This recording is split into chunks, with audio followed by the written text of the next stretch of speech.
اور اس کے ساتھ جو ہے ایک اور واقعہ بھی، وہ بھی حدیث پاک کے اندر آتا ہے۔ قارون جو آپ کی برادری کا آدمی تھا، بنی اسرائیل میں سے تھا، بلکہ بعض مفسرین نے یوں بھی لکھا ہے کہ آپ کا کزن تھا، بالکل قریبی تھا، لیکن وہ فرعون کے ساتھ ملا ہوا تھا۔ لیکن فرعون کے ساتھ ملنے کی وجہ سے مال و دولت جو ہے اس کے پاس بہت زیادہ تھا۔ سورہ القصص میں اس کا ذکر گزر چکا ہے کہ ایک پوری جماعت اس کے خزانوں کی چابیوں کو سنبھالنے پہ جو ہے وہ متعین تھی، لیکن وہ ہر لحاظ سے فرعون کے ساتھ تھا، اور جناب موسیٰ علیہ السلام کو ضد کرنے کی جو ہے وہ کوشش جو ہے وہ کرتا رہتا تھا۔ تو جناب موسیٰ علیہ السلام اعلیٰ اخلاق کی، ہر پیغمبر ہی اعلیٰ اخلاق کی تعلیم دیتا ہے، ذرا سے جھوٹ سے بچنے کی جو ہے۔ تو ایک دفعہ آپ بات فرما رہے تھے، لوگوں کے اللہ کے دین کی باتیں سمجھا رہے تھے، تو وہ کھڑا ہوا، اس نے کہا کہ زنا کے معاملہ میں کیا حکم ہے؟ کہا بہت بڑا جرم ہے، اور اس کی سزا جو ہے وہ رجم ہے، اور پھر غیر شادی شدہ اس کی سزا جو ہے وہ کوڑے ہے۔ تو پھر اس نے دوسرا سوال کہا کہ اگر آپ سے یہ برا کام سرزد ہو جائے تو پھر آپ کی بھی یہی سزا؟ کہا آپ میری بھی یہی۔ تو پھر ایک عورت کو، فاحش عورت کو تیار کیا ہوا تھا، اور پھر اس کو سامنے لایا، اور اس نے آ کر کہا کہ جناب موسیٰ نے میرے ساتھ۔ تو جناب موسیٰ علیہ السلام حیران ہوئے، پریشان ہوئے، اور یہ بھی بہت بڑی اذیت کی بات تھی، تکلیف کی بات تھی۔ اور پھر آپ نے اس عورت سے کہا کہ میں تجھے اللہ کی قسم دیتا ہوں کہ سچ سچ جو ہے وہ کہے۔ اس وقت اللہ تعالیٰ نے اس کی زبان پہ سچ جاری کر دیا، اور وہ قارون جو ہے وہ وہ جو ہے ذلیل و خوار ہوا، اور اس کی بات جو ہے وہ جھوٹی ہو گئی۔ تو یہ ایک اور واقعہ جو ہے وہ تفاسیر کے اندر ذکر کیا گیا ہے کہ جب جناب ہارون علیہ السلام کا انتقال ہوا، تو اس قوم نے یہ مشہور کر دیا کہ موسیٰ نے تو جو ہے وہ ان کو قتل کر دیا ہے۔ تو اللہ تعالیٰ نے اس سے بھی جناب موسیٰ علیہ السلام کو بری کیا۔ تو یہ اس قسم کے جو ہے وہ واقعات۔ اب آپ سوچتے ہوں گے وہ کیسی قوم تھی جس کی نجات کے لیے، جس کو غلامی سے آزادی دلانے کے لیے جناب موسیٰ علیہ السلام نے کوشش کی، محنت کی، لیکن قرآن حکیم کے اندر جو ان کے واقعات آئے ہیں وہ کچھ اسی طرح کے ہی ان کا حال جو ہے وہ معلوم ہوتا ہے۔ جناب موسیٰ طور پہ گئے اور پیچھے سے بچڑے کو اپنا معبود بنا لیا، یعنی اس طرح کے ان کے مطالبات جو بالکل ہی ناشائستہ تھے، اور بالکل ہی جو جناب موسیٰ کی شایان شان نہیں تھے، وہ ان سے جو ہے وہ ہوتے رہتے تھے۔ اور پھر قرآن حکیم کے اندر سورہ المائدہ کے اندر وہ واقعہ بھی موجود ہے کہ جب فرعون کے ظلم اور زیادتی سے ان کو آزادی ملی، یہ سمندر سے پار ہوئے، فرعون ان کے سامنے غرق ہوا، تو پھر ان کو کہا گیا کہ اب جہاد کے لیے تیاری کرو، یعنی وہ جو مقدس سرزمین ہے، مبارک سرزمین ہے، اور اس کے اندر ایک قوم عمالقہ جو ہے وہ آباد تھی۔ تو انہوں نے کہا وہ تو بڑے زبردست ہے، وہ بڑے طاقتور ہے، تو ہم تو کمزور آدمی ہیں۔ تو جناب موسیٰ علیہ السلام نے 12 آدمی وہاں تحقیق حال کے لیے بھیجے، اور ان سے کہا کہ جا کر دیکھ کر آؤ، اور ان کو حوصلہ اور صبر دلاؤ کہ کوئی ایسی بات نہیں ہے۔ لیکن جب وہ لوگ واپس آئے تو پھر سب کے سب سوائے 2 آدمیوں کے، وہ سب جو کہنے لگے بڑے زبردست ہیں، ان سے تو مقابلہ بڑا ناممکن ہے۔ لیکن 2 آدمیوں نے کہا اللہ کے بندو پہنچو تو صحیح، اللہ مدد کرے گی۔ لیکن وہ جو ہے تو زمین پہ بیٹھ رہے، اور پھر آخر کار انہوں نے کہہ دیا موسیٰ آپ جائے، اپنے رب کو ساتھ لے جائے، اور پھر میدان صاف ہوگا تو ہم آ جائیں گے۔ وہاں جناب موسیٰ علیہ السلام نے بڑی عاجزی اور زاری کے ساتھ یہ بات اللہ رب العالمین کے سامنے عرض کی، میرے اللہ، میں تو اپنی جان اور اپنے بھائی کی جان کا مالک ہوں، یا اللہ یہ قوم تو بات سنتی اور مانتی نہیں ہے، اب میرے اور ان کے درمیان جو ہے وہ تفریق کر دے۔ تو یہ اس قوم کی ایسی باتیں تھیں، لیکن حاشا وکلا حضرت محمد الرسول اللہ صلی اللہ تعالی علیہ وسلم کے ماننے والوں کا نہ آج یہ حال تھا، نہ آپ کے دور مقدس میں یہ حال تھا، وہ تو آپ کے اشاروں پہ اپنی جان قربان کرنے والے لوگ تھے۔ آپ سے دل و جان سے لوگ محبت بھی کرتے ہیں، آپ کا احترام بھی کرتے ہیں، اور محبت کی آخری حدوں کو آپ کی محبت جو ہے وہ چھو رہی ہوتی ہے۔ تو رب تعالیٰ نے فرمایا، اے ایمان والو، تم ایسے نہ ہو جانا جیسے وہ لوگ تھے جنہوں نے جناب موسیٰ علیہ السلام کو پریشان کیا تھا، اذیت اور تکلیف دی تھی۔ اللہ تعالیٰ نے پھر ان تمام چیزوں سے جو کہہ رہے تھے جناب موسیٰ علیہ السلام کے بارے میں، جناب موسیٰ کو بری فرما دیا تھا۔ اور وَقَانَ عِندَ اللَّهِ وَجِيهًا، اور جناب موسیٰ اللہ کے نزدیک، اللہ کے پاس بہت برگزیدہ پیغمبر تھے۔ یہاں رب تعالیٰ نے جناب موسیٰ علیہ السلام کے ذات گرامی کے بارے میں فرمایا کہ وہ وجی تھے۔ وجی کا معنی مفسرین نے مختلف انداز میں جو ہے وہ ذکر کیا ہے، یعنی ہر پیغمبر جو ہے حسب و نسب کے لحاظ سے وہ اس خاندان میں تشریف لے آتا ہے جو اس وقت سب سے اعلیٰ اور عرفہ قسم کا خاندان جو ہے وہ ہوتا ہے۔ جس طرح آخری پاک پیغمبر نے فرمایا، اللہ نے جو تمام دنیا میں اعلیٰ خاندان قریش، اور پھر قریش میں پھر وہ جو دوسرے بنو ہاشم، پھر وہ خاندان تھا، اللہ تعالیٰ نے مجھے وہاں جو ہے مبعوث کیا ہے۔ اور پھر جسمانی طور پہ ہر پیغمبر کو اللہ تعالیٰ ایسی شکل و صورت عطا فرماتی ہے جو بے مثل اور لاجواب ہوتی ہے۔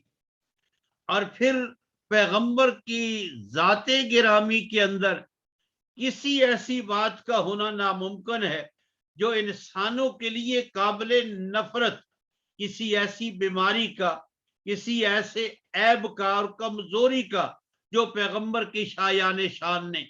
تو پیغمبر ہر لحاظ سے جو ہے وہ ایک اللہ کا مثالی بندہ ہوتا ہے، سیرت کے لحاظ سے بھی، شکل و صورت کے لحاظ سے بھی۔ اور پھر پیغمبر کی ذات تمام ان عیوب سے مبرہ ہوتی ہے جو انسانوں کی نگاہوں میں جو ہے وہ قابل نفرت ہوتے ہیں۔ اور پیغمبر کو کوئی ایسی بیماری بھی لاحق نہیں ہوتی جو قابل نفرت ہو، جس طرح یہ حیض معدے کی بیماری تھی، اور پھر جو ہے وہ خان صاحب ان کا جو حال ہوا کہ کہا ان کا انتقال ہوا، اور پھر یہ سلسل پیشاب والی بیماری جو ہے، یہ ایسی بیماریاں ہیں جو قابل نفرت ہے، اور کسی سچے پیغمبر کو اس بیماری کا نام و نشان تک نہیں ہوتا۔ اس لیے کہ پیغمبر کی ذات گرامی کے اندر تو رب تعالی محبوبیت کا عنصر جو ہے وہ رکھ دیتے ہیں، اور جو بھی قریب آتا ہے وہ پیغمبر سے محبت کرتا ہے، پیار کرتا ہے۔ اس لیے فرمایا کہ جناب موسیٰ علیہ السلام تو اپنے رب کے ہاں وجی تھے، خوبصورت تھے سیرت اور صورت کے لحاظ سے، اور پھر ان کی شخصیت تو ایسی تھی کہ جو بھی ایمان کی حالت میں قریب ہوتا وہ ان سے محبت اور پیار کرتا۔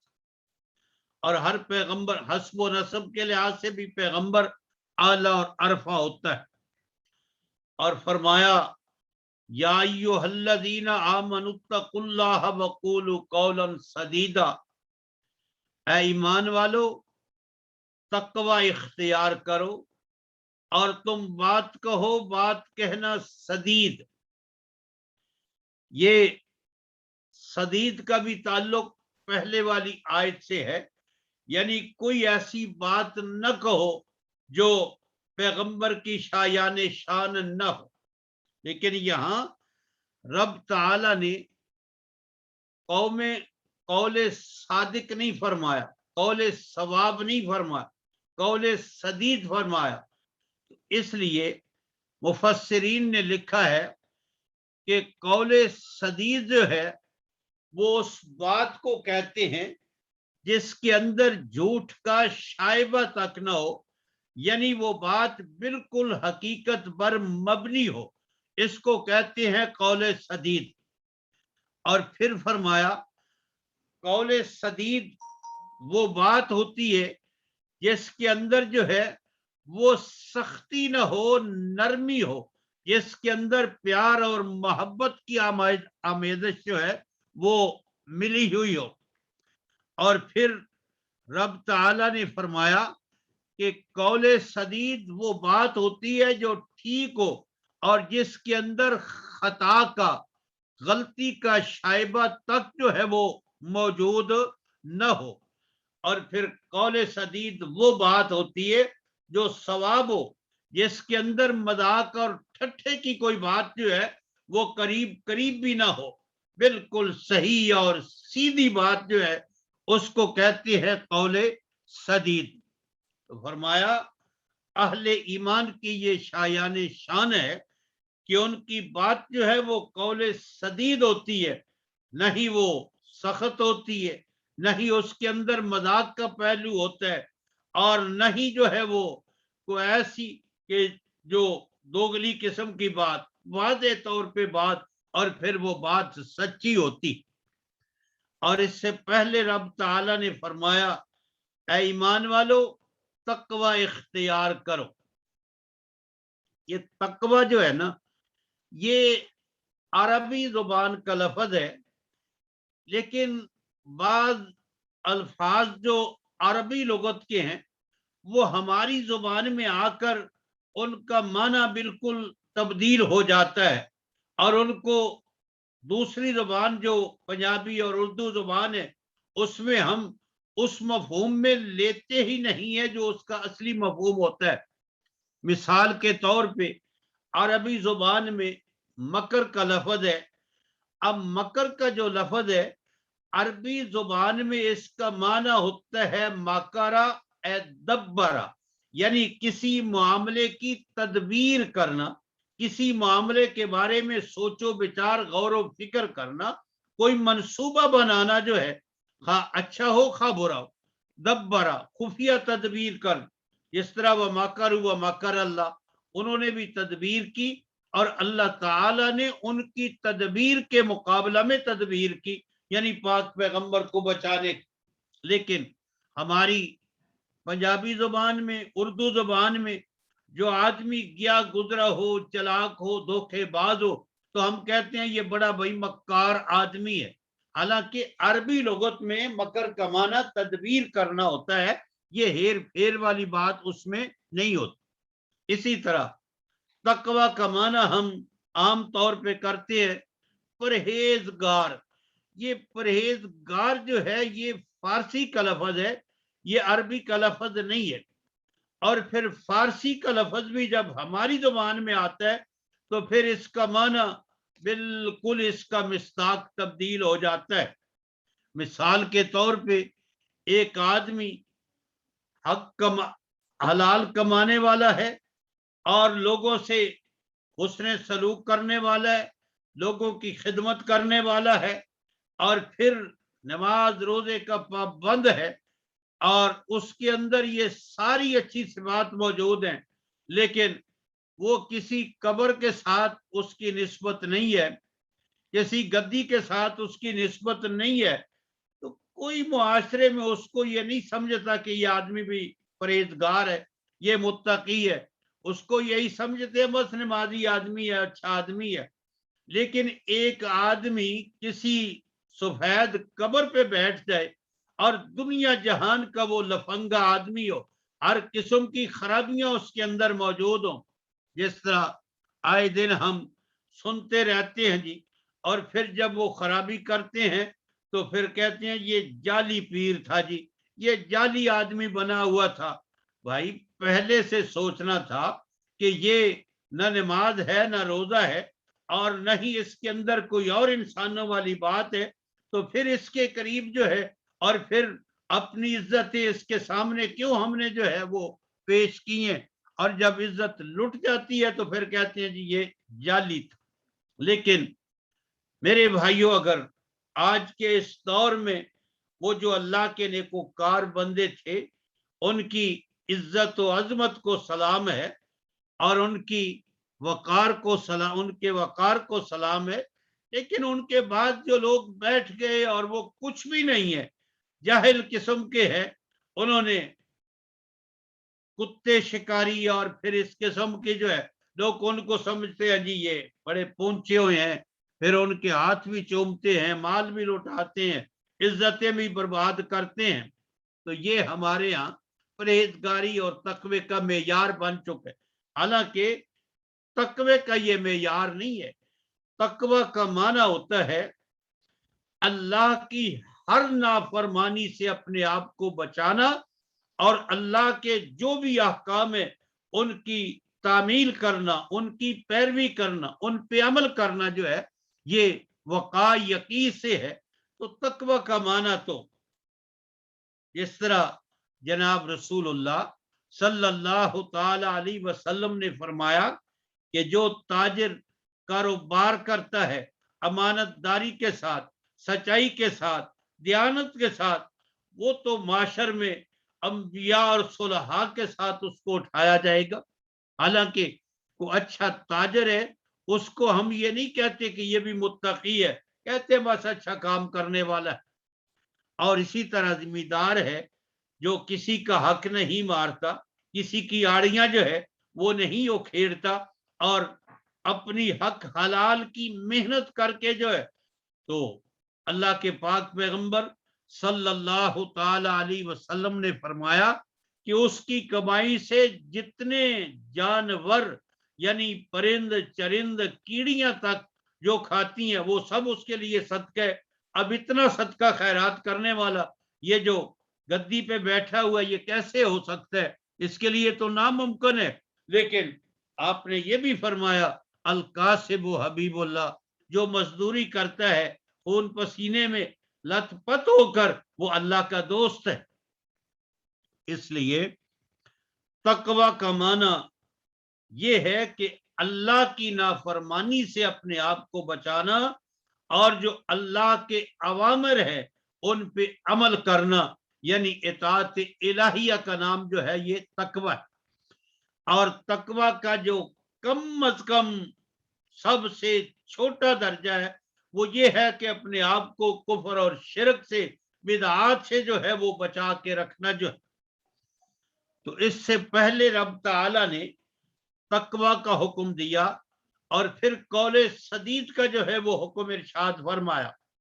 اس لیے تقوی جو ہے اس کے بہت سے اقسام ہیں, یعنی تقوی کے بہت سے منازل ہیں, اور پھر رب تعالی نے ان تقوی کی اقسام میں سے ایک قسم اور تقوی کی جو بہت سی منازل ہے ان میں سے ایک منزل اس کا رب تعالی نے اہل ایمان کو حکم دے دیا کہ تم تقوی اختیار کرو, لیکن خاص کر کے قول سدید کا خاص کر کے لحاظ کرو.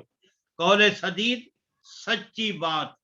اب قول سدید آپ جانتے ہیں کہ یہ زبان کا فعل ہے, سچ بولنا, سچ کہنا, حق بات کہنا جو ہے یہ زبان کا عمل ہے.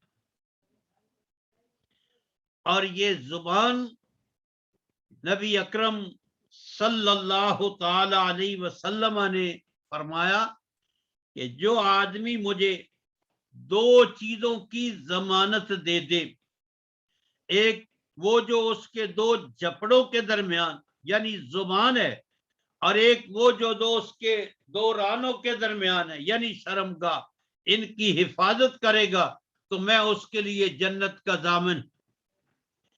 اور پھر ایک مقام پر جناب رسول اللہ صلی اللہ تعالی علیہ وسلم نے اپنی زبان اقدس کو پکڑ کر 3 مرتبہ فرمایا اس کو روکے رکھو روکے رکھو روکے رکھو.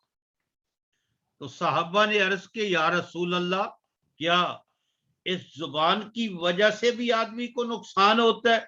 تو آپ نے فرمایا میں نے معراج شریف کی رات بہت سے لوگوں کو دیکھا ہے جہنم میں جاتے ہوئے جو اس زبان کے کاٹنے کی وجہ سے جہنم میں جا رہے تھے. اس لیے تقوی اس کی ایک اعلیٰ قسم جو ہے زبان کی حفاظت وہ قول سدید کی صورت میں رب تعالیٰ نے اپنے بندوں کے سامنے رکھی کہ زبان کی حفاظت کرو تو پھر انشاءاللہ تقوی کی تمام منازل تمہارے لیے طے کرنا آسان ہو جائے گا. ویسے وہ حدیث آپ نے سنی ہوگی مطالعہ کیا ہوگا. ایک نوجوان جناب رسول اللہ صلی اللہ تعالی علیہ وسلم کی خدمت اقدس میں حاضر ہوا. عرض کیا اللہ کے رسول میں ایمان تو لانا چاہتا ہوں لیکن کچھ ایسی غلطیاں ہیں جن کو میں چھوڑ نہیں سکتا. آپ نے فرمایا کون سی؟ تو اس نے کہا اللہ کے رسول میں شراب نہیں چھوڑ سکتا, میں زنا نہیں چھوڑ سکتا, میں یہ چیز نہیں چھوڑ سکتا. تو آپ سنتے رہے. آپ نے فرمایا اچھا صرف تم ایک کام کرو دوسرا جو کچھ مرضی ہے کرتے رہو. یا رسول اللہ وہ کون سا کام؟ فرمایا سچ بولو, جھوٹ کبھی نہیں بولنا, سچ ہی بولنا ہے. اب یہ بات عہد کر کے جب چلا گیا تو شراب پینے کا وقت آیا, گلاس ہاتھ میں لیا تو خیال آیا کہ اللہ کے پاک پیغمبر کی خدمت اقدس میں جب جاؤں گا تو آپ پوچھیں گے تو پھر کیا سچ ہی بتانا ہوگا نا, تو پھر کتنی شرمندگی کی بات ہوگی کہ میں نے شراب پی ہے, میں نے یہ کام کیا ہے. تو اس نے اس ایک بات کی وجہ سے تمام گناہوں کو چھوڑ دیا. اس لیے سچ قول سدید جو ہے اگر یہ انسان کو حاصل ہو جائے تو پھر تقوی کی تمام منازل کا طے کرنا اس کے لیے سہل اور آسان ہو جاتا ہے. جس طرح جناب رسول اللہ صلی اللہ تعالی علیہ وسلم نے فرمایا الکذب یہلک والصدق ینجی, نجات سچائی ہمیشہ انسان کو کامیابی اور نجات دلاتی ہے اور جھوٹ جو ہے انسان کو ہمیشہ ہلاک اور برباد ہی جو ہے وہ کرتا ہے. اس لیے آپ نے یہ بھی فرمایا کہ مومن آپ ایسا بھی ایسا بھی ایسا بھی, آخر میں آپ نے فرمایا مومن جھوٹا کبھی نہیں ہو سکتا, مومن وہی ہے جو ہمیشہ سچ ہی بولتا ہے. تو جب وہ سچ بولنے کی اپنے اندر عادت ڈال دے گا اور پھر سچ بولتے بولتے ایک مقام ایسا آئے گا کہ وہ صدیقین میں شمار ہو جائے گا, تو یہی وہ تقوی کو حاصل کرنے کی بہترین چیز رب تعالیٰ نے اپنے بندوں کو بتلا دی ہے کہ زبان پہ کنٹرول کرو اور ہمیشہ قول سدید جو حق اور سچ بات ہو, خواہ اپنے خلاف ہو, اپنے گھر والوں کے خلاف ہو, برادری کے خلاف ہو, کسی غریب اور امیر کے خلاف, لیکن بات ہمیشہ جو ہے تم سچی کا ہاں کرو تو پھر تقوی کی تمام منزلیں آسان ہو جائیں. اور رب تعالیٰ نے قرآن مجید کے اندر اپنے بندوں کے ساتھ یہ معاملہ اپنی رحمت سے فرمایا ہے کہ جب کوئی اللہ اپنے بندوں کو حکم دیتے ہیں نا, اس حکم کو آسان بنانے کے لیے رب تعالیٰ اپنے بندوں کو نسخہ بھی عطا کر دیتے. جس طرح یہاں پہلے تقوی کا حکم دیا اور پھر قول سدید کی بات بتا دی کہ چلو تقوی تمہارے لیے بظاہر تمام اوامر پہ عمل کرنا, تمام نواہی سے اپنے آپ کو روک کر رکھنا, بظاہر یہ مشکل ترین چیز نظر آتی ہے, لیکن چلو تم اس میں سے زبان پہ کنٹرول کر لو, سچ کہنا, سچ بولنا شروع کر دو, تو دوسری چیزیں خود بخود آہستہ آہستہ تمہیں حاصل ہو جائیں گی. اور فرمایا یصلح لکم اعمالکم, جب تمہاری زبان میں سچائی آ جائے گی, حق بات کہنا یہ تمہاری زبان میں آ جائے گا, قول سدید کی عادت پڑ جائے گی, تو پھر اللہ تعالی تمہارے اعمال کی اصلاح فرمائیں گے. اصلاح کا مطلب مفسرین نے لکھا ہے کہ پھر اللہ تعالیٰ تمہارے اعمال یعنی اعمال صالحہ قبول فرما لیں گے, یا تمہیں اعمال صالحہ کی اللہ تعالیٰ اس سچ بولنے کی بدولت مزید توفیق عطا فرما دیں گے, اور پھر تمہارے لیے اعمال صالحہ کا سر انجام دینا یہ آسان اور سہل ہو جائے گا. اس لیے قول سدید اختیار تم کرو, اور پھر اعمال صالحہ کی توفیق اور ان پہ عمل کا آسان کر دینا یہ اللہ تعالیٰ تمہارے لیے اور تمہیں اس بات کی توفیق عطا فرما دیں گے. وَيَغْفِرْ لَكُمْ ذُنُوبَكُمْ, اور اللہ تعالیٰ پھر تمہارے گناہوں کو معاف فرما دیں گے. وَمَن يُطِعِ اللَّهَ وَرَسُولَهُ, اور جس نے بھی اللہ کی اطاعت کی اور اللہ کے رسول کی اطاعت کی. اللہ کی اطاعت اللہ کے فرامین جو قرآن حکیم کی صورت میں ہے, اور اللہ کے پاک پیغمبر کی اطاعت جو حدیث پاک اور آپ کی سنت مطہرہ کی صورت میں ہے. فرمایا جس نے بھی ان کی اطاعت. میرے بھائیوں, قرآن حکیم کے اندر اللہ اور اللہ کے رسول کے حکم ماننے کے لیے جو لفظ آئے ہیں وہ دو ہے, ایک ہے اطاعت کا اور ایک ہے اتباع کا. اطاعت کہتے ہیں کہ اللہ اور اللہ کے رسول کے ان فرامین کا ماننا اور ان پہ عمل کرنا. ماننا تو سب کو ہے, عمل ان پہ کرنا جن کا حکم دیا گیا ہے کہ یہ کرو اور یہ نہ کرو. اور پھر اطاعت کے لفظ میں یہ بات بھی موجود ہے کہ اللہ کے رسول کا ہر حکم دل کی خوشی کے ساتھ اس پہ عمل کرنا, اور جس چیز سے منع کیا اس کو دل کی خوشی کے ساتھ جو ہے وہ چھوڑ دینا اور اس کو رد کرنا. یہ اطاعت کے لفظ میں معنی پایا جاتا ہے. اور اگر کوئی اللہ اور اللہ کے رسول کا حکم تو مانتا ہے لیکن دل کی تنگی کے ساتھ اس پہ عمل کرتا ہے, تو اللہ کے ہاں اس کی کوئی قدر و قیمت نہیں ہے.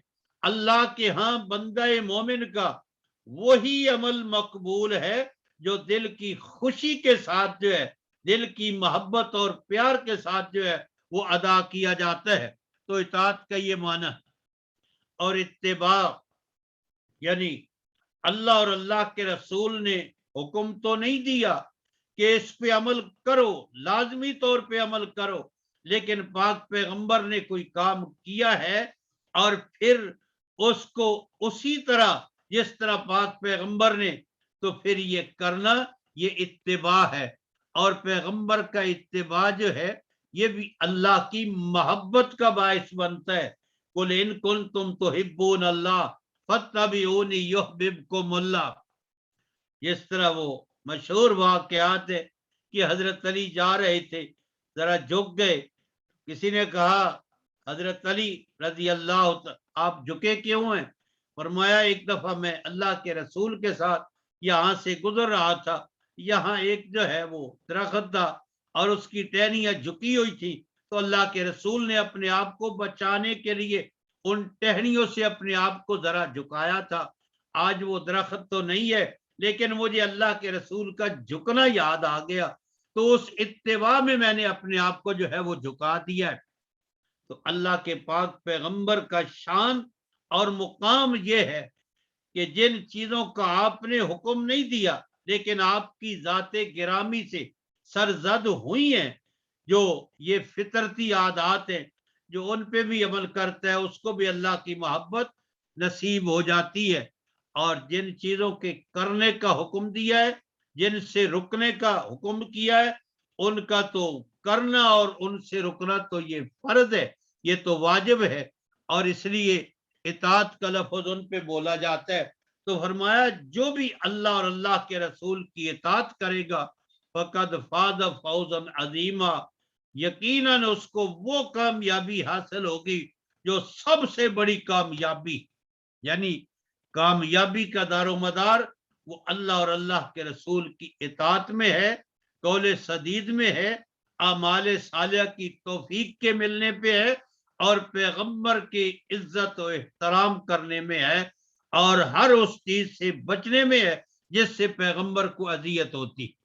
تو یہ ان آیات کا مختصراً جو میرے ذہن میں خاکہ تھا میں نے آپ بھائیوں کے سامنے عرض کر دیا ہے، اور یہ آگے والی آیت ذرا مشکل تھی اس لیے میں نے اس کو چھوڑ دیا ہے کہ ذرا تفصیل کے ساتھ اس پہ انشاءاللہ آئندہ زندگی رہی تو پھر گفتگو کریں گے۔ اللہ تعالیٰ آپ سب بھائیوں کا، سب اہل ایمان کا، خصوصاً جہاں مظلوم اہل ایمان ہے، اللہ اپنی رحمت سے ان کا حامی و ناصر آپ ہی بن جائے۔ وما توفیقی الا باللہ علیہ توکلت و الیہ۔ جزاک اللہ خیر، بہت بہت شکریہ مولانا۔ جو آخری 2 آیات ہیں ان کو آپ اگلی دفعہ دیکھیں گے نا؟ انشاءاللہ آئندہ جی انشاءاللہ اس کا ٹھیک ہے، بہت شکریہ، جزاک اللہ خیر۔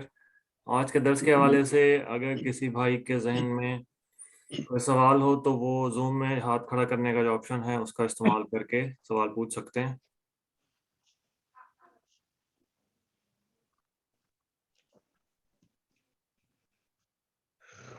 جی اقبال صاحب۔ جی السلام علیکم مولانا صاحب۔ وعلیکم السلام اقبال بھائی۔ جی یہ اتباع اور اطاعت کے حوالے سے کافی عرصہ پہلے اس پہ یعنی کہ تھوڑی سی گفتگو ہوئی تھی، جی لیکن اپنی کلیریفیکیشن کے لیے یعنی کہ میں آپ سے پوچھنا چاہ رہا ہوں کہ اتباع اور اطاعت، یعنی کہ مجھے جو سمجھ آئی ہے وہ یہ آئی ہے کہ اطاعت کے اندر تو جو سارے احکامات ہیں جن کا یعنی کہ نہ کرنے سے یا تو آدمی جہنم میں جا سکتا ہے یا جنت میں جا سکتا ہے، یعنی کہ اجر و ثواب ہے یا اس کا گناہ ہے۔ جی ہاں، اور اتباع کے اندر ایک پہلو اطاعت کا ہے اور ایک پہلو آپ کی عادات کا ہے۔ اختیار کہہ لیں جی۔ جی جی، وہ یعنی کہ وہ اطاعت کا پہلو تو اس کے اندر تو جو یعنی کہ اطاعت ہی کا جو ایک حصہ ہے وہ اتباع کے اندر ہے، وہ تو لازم و ملزوم، وہ تو اسی طرح سے جس طرح سے یعنی کہ آپ نے اللہ کی اطاعت کی۔ جی ہاں جی ہاں۔ اور دوسرا آپ کی عادات کا، آپ کے یعنی کہ کچھ ذاتی افعال ہیں جو آپ عادات، تو ان کے اندر اگر آدمی اس کو اختیار نہیں کرتے، ایک تو ہے کہ وہ اتباع فرض کے اندر وہ والی نہیں ہے، بلکہ اگر آپ کریں تو آپ کی محبت، جس طرح سے آپ نے بتایا کہ اللہ کی محبت آپ کے اس کو نزدیک پہنچتے ہیں آپ، لیکن وہ لازمی قرار نہیں دیا گیا کہ ان کو آپ نے مست کرنا، نہ کرنے سے آپ کو گناہ ہوگا۔ صحیح ہے، ایسے ہی ہے، ٹھیک۔ جی ہاں بالکل جی جزاک اللہ۔ جی ریاض صاحب آپ کا سوال ہے؟ جی ریاض بھائی اپنا مائک آن کر لیں۔ السلام علیکم ورحمۃ اللہ مولانا محترم۔ وعلیکم السلام ورحمۃ اللہ۔ مولانا جیسا کہ آپ نے وہ انڈیا کے میں جو خواتین ہیں جو حرمت رسول پہ گستاخی اس نے کی ہے، تمام اہل ایمان کا پوری دنیا میں دل دکھا ہے، تو میرا اس سلسلے میں یہ سوال ہے کہ وہ تو انڈیا میں تو اپنی استطاعت کے سے بڑھ کر بھی وہ اپنا احتجاج ریکارڈ کرا رہے ہیں، یا ان پہ جو اپنے ظلم اور ستم جو ہے نا وہ سہ رہے ہیں۔ ہم یہاں یورپ میں رہتے ہیں تو یقیناً تکلیف اور دکھ تو ہمیں بھی ہے اور ہونا بھی چاہیے۔ تو ان سلسلے میں یہاں کے قانون کے مطابق جو ہے یہ اظہار رائے ہے انسان کی اپنی، اس میں یہ لے لیتے ہیں، تو اس میں تھوڑا سی رہنمائی فرما دیں تاکہ اس میں صحیح قرآن اور سنت کے مطابق جو ہے نا اپنا اظہار رائے اللہ کے نبی کے ساتھ آدمی کر سکے. دیکھیے جی، پہلے بھی جب کوئی ایسا معاملہ ہوا تو اہل ایمان نے احتجاج کیا، احتجاج ہی کر سکتے ہیں. آج بھی وہ انڈیا کے معاملے میں جو ہے وہ انڈیا ایمبیسی لندن جو ہے وہاں احتجاج اہل ایمان کر رہے ہیں. میں نے بھی جانا تھا لیکن میں آج اس درد کی وجہ سے پھر رک گیا. یہاں سے ایک کوچ جو ہے وہ گئی ہے احتجاج کے لیے جو ہے، یعنی یہی ممکن ہے ہمارے لیے جو کر رہے ہیں.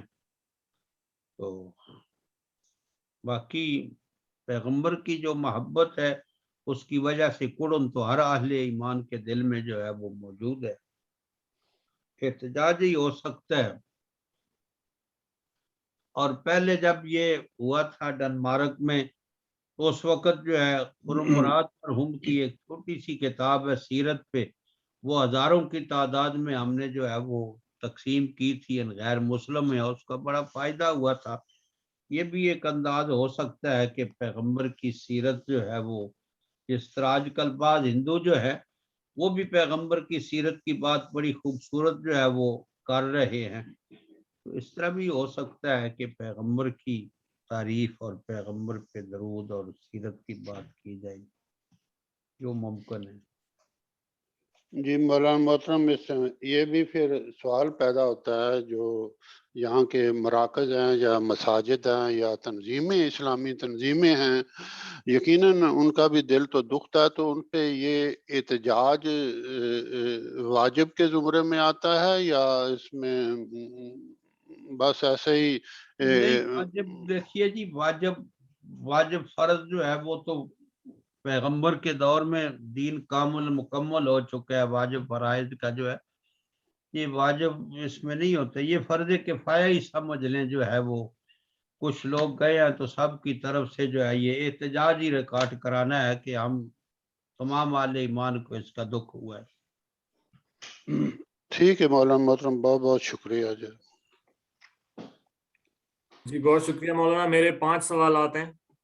جی میں نے کہا کہ پہلے باقی لوگوں کو موقع دے دیا جائے. جی فرمائیں جی. بالکل. سب سے پہلے تو یہی جو گستاخی رسول صلی اللہ علیہ وسلم کے بارے میں، جی اس سے پہلے کہ میں اپنا اصل سوال کروں، ایک ضمنی سوال کرنا چاہوں گا کہ کیا نبی کے جس دور میں ایک نبی مبعوث ہوتا ہے، جی کیا اس دور میں نبی کے متوازی طور پر کوئی اور ولی بھی ایسا ہوتا ہے کہ جو نبی سے زیادہ بڑھ کر جس کو علم ہو یا جس کا تقوی نبی سے زیادہ ہو؟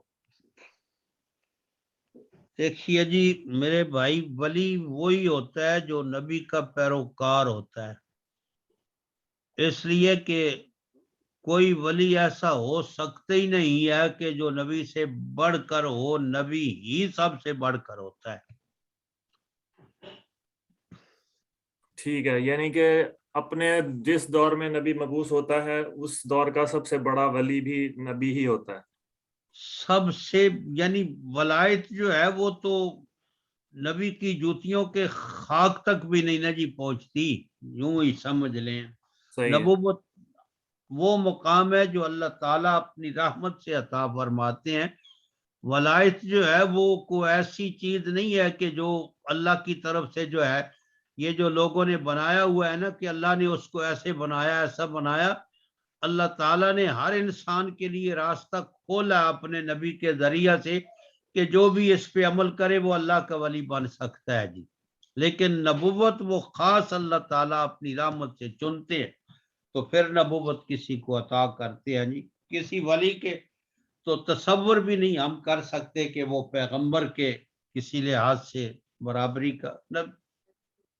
ٹھیک ہے، بہت شکریہ. میں اپنے اصلی سوال کی طرف آتا ہوں کہ جیسا آپ نے فرمایا کہ ولی کسی بھی حوالے سے ان کے قریب نہیں جا سکتے، تو ابھی کچھ دنوں پہلے ایک عالم ہیں، ان کا نام میں نہیں لوں گا، تو انہوں نے ایک واقعہ سنایا حضرت موسیٰ علیہ السلام کا کہ اللہ تعالیٰ نے ان کو حکم دیا کہ تم فلاں بندے کے پاس جاؤ، وہ تمہیں ایک چیز بتائے گا. جی تو وہ اس کے پاس گئے، وہ ولی تھا، اس نے جو ہے پھر حضرت موسیٰ نے ان سے سوال کیا, انہوں نے ان کو جواب دیا, کوئی ایسا کرشمہ کر کے دکھایا کہ جو کہ حضرت موسیٰ کو بھی معلوم نہیں تھا. جی تو اس سے پھر حضرت موسیٰ کو کوئی سبق حاصل ہوا, تو اللہ تعالیٰ نے, تو انہوں نے پھر اللہ تعالیٰ سے پوچھا کہ جو ہے اس کا کیا مطلب ہے. انہوں نے کہا کہ میں نے اپنے جو برگزیدہ بندہ تھا اس کے ذریعے بس تمہیں میں نے ایک سبق سکھانا تھا.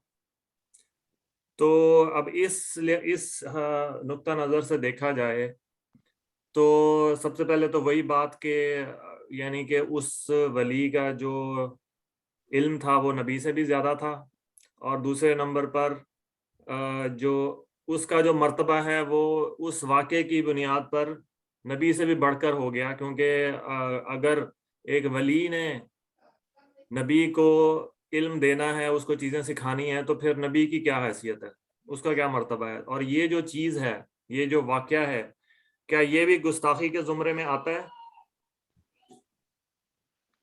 کیونکہ مجھے اس کا جہاں تک میرا خیال ہے, جو کہہ لیں کہ یعنی کہ میری چھٹی حص کہتی ہے کہ یہ واقعہ من گھڑت ہو سکتا ہے. نہیں, یہ واقعہ موجود ہے سورہ الکہف کے اندر جی, جو آپ نے کہا ہے, فرمایا وہ والا واقعہ نہیں, وہ کوئی اور واقعہ کہہ رہے تھے, یہ والا نہیں واقعہ. اور واقعہ جی, وہ کوئی اور واقعہ ہے. اور واقعہ میرے علم میں نہیں ہے جی, یہی ایک واقعہ ہے. تو اس پہ تو علماء نے بہت کچھ لکھا ہے, لیکن اس میں بھی یہی فیصلہ ہے کہ جناب موسیٰ علیہ السلام کا مقام وہ جو تھے وہ خضر تھے یا فرشتے تھے, ان سے بہت بلند تھا جی.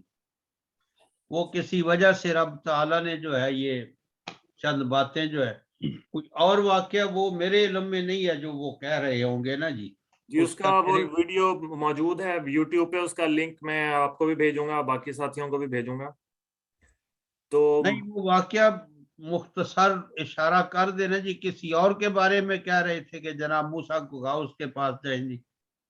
جی اسی طرح کا مجھے پوری طرح یاد نہیں ہے, بس اس کا تھوڑا سا ہلکا سا جو ہے نا ذہن میں ہے, وہ میں دوبارہ دیکھوں گا, وہ آپ کو بھی پھر انشاءاللہ بتا دوں نہیں, گا. آپ اس کو ذرا سمجھ لینا جی, اگر یہی سورہ کہف والا واقعہ ہے تو پھر اس پہ تو تفصیل کے ساتھ بات ہو سکتی. یہ تو قرآن مجید کے اندر جو ہے نا وہ جی وہ موجود. قرآن مجید والا واقعہ تو بالکل واضح ہے, وہ واقعہ کوئی اور ہے, وہ یہ والا نہیں ہے. اچھا چلو دیکھ لیں, پھر آئندہ انشاءاللہ اس پہ بات کر لیں گے. ٹھیک ہے. اور اس میں اب جو گستاخی رسول کی بات چل رہی ہے, تو اس میں یہ بھی براہ کرم واضح فرما دیں کہ یہ جو قانون بنایا گیا ہے ہمارے ہاں یا ہمارے پوری مسلم امہ میں, یہ جو ایک پائی جاتی ہے چیز گستاخی رسول کی, تو یہ گستاخی صرف رسول اللہ سے منسوب ہے یا تمام انبیاء سے منسوب ہے؟ کون سی جی؟ کہ رسول کی گستاخی جو ہے وہ قابل مذمت ہے, اور اس پر قتل ہونا, اس پر یعنی واجب القتل ہے, اور اس قسم کے جو بھی بنائی گئی ہیں چیزیں. تو یہ سب انبیاء, دیکھیے جی, ایک اللہ کے رسول کا انکار سب رسولوں کا انکار ہے. ایک اللہ کے رسول کی توہین سب رسولوں کی توہین ہے جی. اس لیے کہ رسول کی ذات سے کوئی دشمنی کرتا, بلکہ اس پروگرام سے لوگ دشمنی کرتے ہیں جو رسول لائے ہیں, اور وہ سب پیغمبر ایک ہی پروگرام جو ہے نا جی وہ لائے ہیں جی. ٹھیک ہے, یعنی کہ اگر کسی اور رسول کی گستاخی ہوتی ہے, حضرت عیسیٰ کی, حضرت موسیٰ کی یا دوسرے انبیاء کی, تو مسلمانوں کو ان کے لیے بھی اسی طریقے سے آواز اٹھانی چاہیے جیسے بالکل رسول اللہ صلی اللہ بالکل علیہ وسلم. بالکل, اور مسلمان آواز اٹھاتے ہیں. خود جناب رسول اللہ علیہ وسلم نے جو ہے وہ اس بات کا حکم دیا اپنی امت کو کہ میرا تقابل کسی رسول کے ساتھ ایسا نہ کرو کہ اس رسول کی شان گھٹیا نظر آئے اور میری شان اس کے مقابلے میں جو ہے وہ بڑھ کے, کیونکہ رسالت اور نبوت کا نازک مسئلہ ہے جی. ہر مسلمان کو ہر پیغمبر کی عزت ہو ناموس کے لیے اسی طرح اس کو پریشانی ہونی چاہیے جس طرح آخری پاک پیغمبر کی ناموس کے لیے ہونی چاہیے. ٹھیک ہے, جزاک اللہ, بہت شکریہ. اب دوسرا سوال ہے میرا, آپ نے فرمایا کہ کوئی بھی نبی ایسا نہیں ہوتا کہ جو جس میں کوئی نقص ہو یا اس کو کوئی بیماری ہو، اللہ تعالیٰ اس کو ہر قسم کی جو ہے ان نقائص سے پاک رکھتے ہیں. جی تو اس میں 2 انبیاء کا میرے ذہن میں آتا ہے، ایک حضرت ایوب علیہ السلام اور دوسرا حضرت موسیٰ علیہ السلام بذات خود، کیونکہ ان کے بارے میں بھی قرآن میں ذکر ہے، اشارہ ملتا ہے کہ ان کی زبان میں لکنت تھی. تو اس کے بارے میں فرمائیے گا. دیکھیے جی، یہ لکنت جو ہے نا جی، یہ مشہور ہے عوام کے ہاں، لیکن علماء محققین اور خصوصاً مولانا نے اس بات پہ خوب لکھا ہے. فرماتے ہیں کہ جو اللہ تعالیٰ نے جناب موسیٰ علیہ السلام کی تقریریں قرآن مجید میں ذکر کی ہیں، وہ نہایت ہی فصیح اور بلیغ ہیں. سمجھ میں آئی؟ اس لیے جناب موسیٰ علیہ السلام کی زبان میں کوئی لکنت نہیں تھی، بلکہ پیغمبر کی شایان شان سے جو ہے یہ چیز مطابقت ہی نہیں رکھتی کہ اللہ تعالیٰ نے ایک ہستی کو قوم کی ہدایت کے لیے، قوم کو سمجھانے کے لیے، اور اس کی زبان میں جو ہے وہ لکنت موجود ہو. یہ سب جو ہے بنی بنائی باتیں ہیں، لکنت نہیں. اس اور بارے میں دوسری مولانا بات جی، معذرت چاہتا ہوں، آپ کی بات کاٹ رہا ہوں. ایک قرآن کی آیت بھی ہے جس میں فرعون کا قول ہے، جس میں فرعون نے یہ کہا ہے کہ اس کو تو صحیح طرح بولنا بھی نہیں آتا. جی فرعون کا وہ قول ہے، لیکن وہ قول جو ہے نا، یہ وہ سامنے رکھ کر جو مفسرین نے اس کا معنی اور تفسیر کیا نا جی، وہ یہ نہیں ہے. وہ تو فرعون کا قول ہے نا جی، اللہ کا قول تو نہیں ہے نا، یا جناب موسیٰ کا قول تو نہیں ہے نا جی. فرعون تو شاعر بھی کہتا تھا، مجنون بھی کہتا تھا، اور بھی پتہ نہیں کیا کیا کچھ کہتا تھا جی. وہ تو یہ ایسی باتیں کرتا تھا. باقی جناب موسیٰ علیہ السلام کے جو ارشادات فرمودات قرآن مجید میں رب تعالیٰ نے ذکر کی ہے، وہ نہایت ہی فصیح اور بلیغ ہیں. اس میں کوئی ایسی بات جو ہے وہ لکنت والی نہیں ہے. اور وہ جو قصہ اور کہانی بنا ہوا ہے کہ وہ انگارہ تھا اور پھر وہ موتی تھا اور پھر جناب موسیٰ، وہ بھی ایسا ہی ہے. اس لیے ایسی بات نہیں ہے جی. تو اس پہ جو ہے وہ بات جو ہے وہ انشاءاللہ وہ کر لیں گے. میں اس کو دیکھ لوں گا، میں آئندہ وضاحت کر دوں گا کہ اس کا کیا مطلب ہے جو فرعون کا قول ہے اس کا جی، یا جناب موسیٰ کی جو دعا ہے اس کا کیا جو ہے وہ قول ہے، وہ دیکھ لیں. باقی جو آپ نے سیدنا ایوب علیہ السلام کا ذکر کیا ہے، ان کو بیماری تھی، اس میں کوئی شک نہیں ہے، لیکن کوئی ایسی بیماری نہیں تھی جو قابل نفرت. اب کسی کو بخار ہونا یہ ایک عام سی بیماری ہے، سر کا درد ہونا عام سی بیماری ہے، لیکن وہ ایسی بیماری نہیں تھی کہ جس سے جو ہے وہ لوگ گھن کرتے ہوں یا نفرت کرتے ہوں اور پھر قریب نہ آتے ہوں. جس طرح یہ کوڑ کی بیماری ہے یا اس طرح کچھ اور جو ہے وہ بیماریاں ہیں، یہ فالج کا ہو جانا اور جسم کا جو ہے وہ بگڑ جانا، ٹیڑھا ہو جانا، کوئی ایسی بیماری نہیں تھی. تو ان کو بیماری تھی کیا؟ کون سی بیماری تھی؟ دیکھیے جن چیزوں کا اللہ تعالیٰ نے ذکر نہیں نہ جی کیا، اب ان کے پیچھے اگر کوئی انسان پڑتا ہے تو وہ غلطی کر سکتا ہے. یہی محققین مفسرین فرماتے ہیں جس کو اللہ تعالیٰ نے مبہم رکھا ہے تم بھی اس کو مبہم ہی رہنے دو. لیکن ان کو بیماری تھی، انہوں نے اللہ سے دعا کی، اللہ تعالیٰ نے اس بیماری کو دور فرما دیا ہے. لیکن یہ جو لوگوں نے قصے کہانیاں بنائے ہوئے ہیں، ان کے جسم میں جو کیڑے پڑ گئے، یہ سب ایسے جھوٹ موٹ ہے، اس کی کوئی حقیقت نہیں ہے. ٹھیک ہے جی. کیونکہ یہ بھی کہا جاتا ہے کہ وہ پتہ نہیں 40 سال تک اس بیماری میں، پتہ نہیں کتنے سال تک وہ مبتلا رہے. یہ بھی غلط ہے. یہ مدت بھی نہ حدیث میں ہے جی، نہ قرآن کے اندر ہے. یہ مدت بھی اس کا ذکر موجود نہیں ہے جی. جی ٹھیک ہے، بہت شکریہ، جزاک اللہ خیر.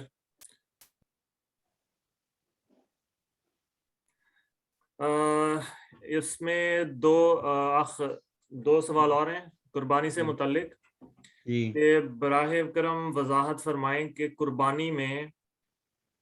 قربانی پر جو خرچہ ہوتا ہے اور کون کون سے خرچے ہیں جو قربانی میں شامل ہیں.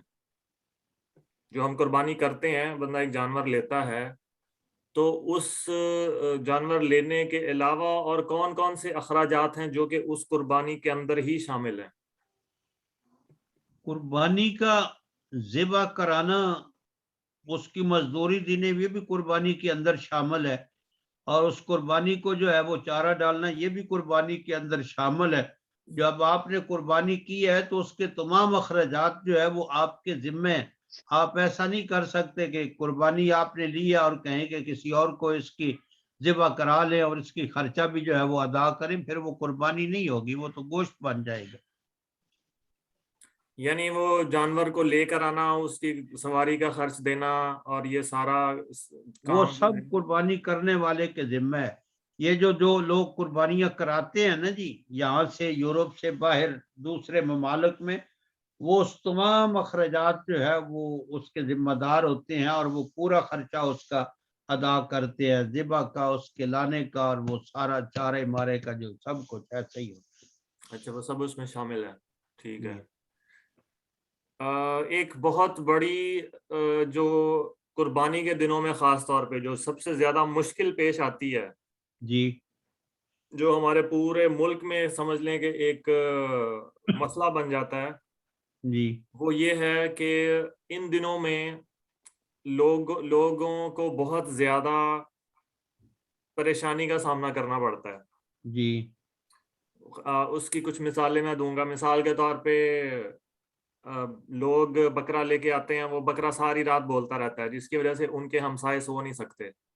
جی اس کے علاوہ وہ لوگ گلیوں میں باندھ دیتے ہیں اپنے جانوروں کو، جس کی وجہ سے پوری گلی میں بدبو پھیل جاتی ہے، گندگی پھیل جاتی ہے، اور وہ صفائی کا بھی خیال نہیں رکھتے۔ تو یہ لوگوں کو مسئلہ ہوتا ہے۔ تیسرا مسئلہ جو سب سے بڑا یہ ہوتا ہے کہ ابھی آپ دیکھیں گے واٹس ایپ پر آپ کو ویڈیوز آنا شروع ہو جائیں گی انہی دنوں میں کہ بیل جو ہے وہ بے قابو ہو گیا، گائے بے قابو ہو گئی، وہ کسی جگہ گھس گئی، اس نے ان لوگوں کا نقصان کر دیا۔ پچھلے سال ہوا تھا ایک اسی طرح کی کافی ساری ویڈیوز سامنے آئی تھیں کہ گائے کسی کی دکان میں گھس گئی، اس نے سارے شیشے توڑ دیے اور بہت زیادہ نقصان کیا، اور اب اس کا نقصان کا ذمہ دار کون ہے کسی کو نہیں پتا، اور کون اس کی ذمہ داری اٹھائے گا کسی کو نہیں پتا۔ تو اسی طریقے سے ایک اور واقعہ دیکھا کہ گاڑی جو ہے وہ بیل بے قابو ہو گیا، وہ کسی گاڑی میں جا کے لگا، گاڑی کا بھی نقصان ہو گیا، بندہ بھی زخمی ہو گیا۔ تو اب اس کے بارے میں براہ کرم وضاحت فرمائیں کہ اس قسم کی قربانی یا اس طریقے سے جانور کے بولنے کی وجہ سے لوگ نہیں سو نہیں پا رہے، بدبو کی وجہ سے گلی میں گندگی پھیلی ہوئی ہے، لوگوں کا نقصان ہو رہا ہے، تو یہ چیزیں جو ہیں اس کا ذمہ دار کون ہے، اور جو لوگ اس طریقے سے ان چیزوں کا خیال نہیں رکھتے ان کی قربانی کی کیا حیثیت ہے؟ دیکھیے جی، قربانی جو ہے نا جی، یہ نام ہے صرف خون بہانے کا جی۔ باقی جو آپ نے چیزیں ذکر کی ہیں جی، یہ سب انتظامی امور ہیں جی۔ یہ قربانی کرنے والوں کو جو ہے خود اس کا جو ہے وہ خیال رکھنا چاہیے۔ باقی قربانی کے علاوہ بھی ایکسیڈنٹ ہوتے رہتے ہیں جی، لوگوں کو نقصان ہوتا ہے، لیکن کوئی ایسا واقعہ میرے علم میں تو نہیں ہے کہ بکرا جو ہے وہ بولتا رہا ہو اور پھر لوگوں نے گھروں میں باندھے ہوئے بکرے جی۔ گلیوں میں جو باندھتے ہیں جانور جی، یہ وہ محلے والوں کی ذمہ داری ہے کہ ان سے کہیں جی اس کو کسی حویلی میں باندھیں یا کریں۔ یہ کوئی ایسے مسئلے کی بات نہیں ہے جی، قربانی میں اس کا کوئی فرق نہیں پڑتا جی، یہ انتظامی امور ہے سارے۔ اس سے یہ جو بکرا بولنے والا تو واقعہ خود ہمارے ساتھ ہو چکا ہے پاکستان میں، کہ وہ ہمارے ہمسائے بکرا لائے تھے اور وہ 3 دن تک جو ہے وہ آس پاس کے 2-3 جو قریبی گھر تھے وہ ان کو بہت مسئلہ ہوا تھا، کیونکہ وہ ساری رات وہ بولتا رہتا تھا، تو اس کی وجہ سے کافی پریشانی ہوتی تھی۔ اور باقی گندگی کے حوالے سے اور ان نقصانات کے حوالے سے یہی ہے کہ کیا اس قسم کی ایک طرف تو ہمیں یہ بتایا جاتا ہے کہ کسی حضور کی جو حدیث ہے ماشاءاللہ بہت زبردست حدیث کہ بہترین مسلمان وہ ہے جس کے ہاتھ اور زبان سے دوسرا مسلمان محفوظ رہے، اور لیکن اس حدیث کے سامنے تو یہ ساری جو چیزیں ہیں وہ پھر اسی طریقے سے سامنے آتا ہے کہ جو بندہ وہ قربانی کر رہا ہے وہ ایک طرف تو اللہ کی خوشنودی تو حاصل کرنے کی کوشش کر رہا ہے، لیکن وہ خوشنودی وہ حاصل کر رہا ہے لوگوں کو تکلیف پہنچا کر. تو دیکھیے جی، میں نے عرض کیا ہے یہ مسئلے کی بات نہیں ہے جس پہ قربانی واجب ہے، لیکن وہ تو محلے والے اس کو کہہ سکتے ہیں بھائی اس گلی میں نہ باندھو، وہ پولیس کے ہاں شکایت بھی کر سکتے ہیں اس سے ہمیں تکلیف ہے، وہ انتظام کو کر لے گا اس کا جی. اگر نہیں کر سکتا تو پھر وہ کسی جنگل میں کسی دیہات میں لے جائے گا. یہ کوئی ایسی بات نہیں ہے کہ اس سے قربانی میں کوئی فرق آتا ہو جی. یہ ایک الگ مسئلہ ہے کہ اس سے لوگوں کو تکلیف ہوتی ہے، محلے والے اس کو کہہ سکتے ہیں جن کو تکلیف ہے بھائی اس کو سنبھالو. سنبھالنا اس کا کام ہے جس نے قربانی کرنی ہے جی، یہ اس کی ذمہ داری ہے جس طرح بھی وہ کرے. تو مختصراً یہ مولانا جو میں سمجھا ہوں آپ کی بات سے کہ اس کو کوئی گناہ نہیں ہوگا. کس کا جی؟ جو وہ اس کی وجہ سے جو لوگوں کو تکلیف لوگوں ہو کو رہی ہے تکلیف دیتا ہے تو اس کا الگ گناہ ہوگا، لیکن اس کی قربانی پہ کوئی اثر کو فرق نہیں پڑے گا. قربانی کا اس میں کوئی گناہ نہیں ہے. میرا جو مقصد ہے سوال کرنے کا وہ یہی ہے کہ کیا ہمارے لیے ایسا عمل کرنا، اللہ تعالیٰ کی خوشنودی اس طریقے سے حاصل کرنا جس سے لوگوں کو تکلیف ہو، کیا ایسی خوشنودی حاصل کرنا کہاں تک مناسب ہے؟ دیکھیے میرے بھائی، میں نے عرض کیا ہے کہ متبادل لوگ انتظام کر سکتے ہیں، ہوتا بھی ہے. یہ ان محلے والوں کی کمزوری ہے جو تکلیف برداشت کرتے ہیں لیکن اس کو کہتے نہیں ہیں جی. اگر وہ کہیں تو وہ آگے پیچھے انتظام کر سکتا ہے اپنی قربانی کا، کرے یا نہ کرے یہ اس کی ذمہ داری ہے. جی اب بالکل شرعی آپ طور کی پہ بات اس میں درست ہے. کوئی حکم نہیں لگایا جا سکتا کہ اس طرح لوگوں کو تکلیف ہوتی ہے تو وہ قربانی نہ کرے، اس لیے کہ اسی محلے میں کوئی غریب غربا ہوتے ہیں، وہ چاہتے ہیں کہ بس یہ قربانی کرے، کسی صورت میں قربانی کرے، ہمیں گوشت جو ہے وہ ملے. تو خاص کر کے آج کے اس دور میں تو جتنی مہنگائی ہے، بہت مشکل سے بڑے بڑے لوگوں نے گوشت کھانا چھوڑ دیا ہے. قربانی ہی ایک صورت ہے کہ ان کو کچھ مل جائے. جی بالکل، میں اصل میں جس نقطے پر بار بار زور دے رہا ہوں اور تھوڑا سا شاید وہ باقی ساتھیوں کو بھی اس سے الجھن ہو رہی ہو، میں جس کے لیے معذرت خواہ ہوں. میرا جو نقطہ ہے وہ یہی ہے کہ اگر اس کو محلے دار اس کو کہیں گے تو پھر وہ اس کا خیال کرے گا، کیا اس کو خود اس چیز کا خیال نہیں کرنا چاہیے؟ کیا ہمارے جو علماء ہیں، ہمارا جو دینی طبقہ ہے جو قربانی پر بہت زیادہ زور دیتے ہیں، ترغیب دیتے ہیں، کیا ان کو یہ بھی ساتھ نہیں بتانا چاہیے کہ جو بندہ قربانی کر رہا ہے اس کو ان چیزوں کا بھی خیال رکھنا ہے اپنے ہمسایوں کے حوالے سے اور اپنے دیگر جو اس کے. دیکھیے جی، یہ سب امور انتظامیہ میں آتے ہیں، گورنمنٹ کا جو ہے. اب وہ جو قربانی کر کے اس کی علائش جو ہے وہ پھینک دیتے ہیں، اس سے بھی لوگوں کو بڑی تکلیف ہوتی ہے جی. بدبو پھیلتی ہے اور سڑکوں پہ پھینکتے ہیں، اور پلاٹ خالی ہو وہاں لوگ پھینک دیتے ہیں. ہمارے گھر کے سامنے ایک خالی پلاٹ ہے نال، اس میں لوگ پھینک دیتے ہیں، وہ بدبو پھر پھیلتی ہے، تکلیف ہوتی ہے. لیکن اس کا قربانی سے کوئی تعلق نہیں ہے کہ وہ قربانی نہ کریں. یہ تو ان سے کہا جاتا ہے کہ آپ ایسا نہ کریں، یا پولیس کو شکایت کریں کہ اس سے ہمیں تکلیف ہے، اس کو روکے. پھر وہ چاہے تو کرے چاہے تو نہ کرے، اس کی مرضی ہے جی. جی ٹھیک ہے، بہت شکریہ، جزاک اللہ خیر مولانا. جی سلیم بھائی، آپ کا سوال ہے. السلام علیکم مولانا صاحب. مولانا صاحب میرا سوال جی میرا سوال یہ ہے کہ پاکستان میں تو ہم جو قربانی کرتے ہیں تو ہم وہ کھال کو جو ہے وہ کسی تنظیم کو دے دیتے ہیں، یا تو ادھر اس کا کیا کر سکتے ہیں ہم؟ چلیں کھال تو وہ شناخت رائے رکھ لیتی ہے اگر خود قربانی کرتے ہیں، جو سری ہے اس کا ہم کیا کر سکتے ہیں؟ سری جو ہے اس کو بھی صدقہ خیرات ہی کرنا چاہیے یا گھر استعمال کرنا چاہیے جی. کیونکہ وہ تو کہتے ہیں اگر آپ لے لیں گے تو ٹھیک ہے، اگر نہیں لیں گے تو ہم ان کو ضائع کر دیں گے. جی کوئی حرج نہیں ہے، اس میں کوئی گناہ تو نہیں ہے ہمیں؟ مقصد خون بہانا، آپ نے خون بہا دیا جی، آپ کی قربانی ہو گئی. جی ٹھیک ہے، جزاکم اللہ. ٹھیک ہے، یعنی کہ یہاں جو لوگ قربانی کرواتے ہیں وہ کافی ساری چیزیں یہاں پر وہ نہیں ان کو دی جاتی، تو وہ اگر ضائع بھی ہو جاتی ہیں تو اس سے کوئی مسئلہ نہیں ہے. جی نہیں، کوئی مسئلہ نہیں ہے. جی ٹھیک ہے، بہت شکریہ، جزاک اللہ خیر. مزید اور کوئی سوال نہیں ہے میرے خیال سے، کسی کا ہاتھ نظر نہیں آ رہا. تو ہم مولانا خالد محمود صاحب کا بہت شکریہ ادا کرتے ہیں کہ انہوں نے ہمارے لیے وقت نکالا. جزاک اللہ، شکریہ. سے دعا ہے کہ جو کہا سنا ہو اس کو قبول فرمائیں. جزاک اللہ خیر مولانا، بہت بہت شکریہ. شکریہ جناب.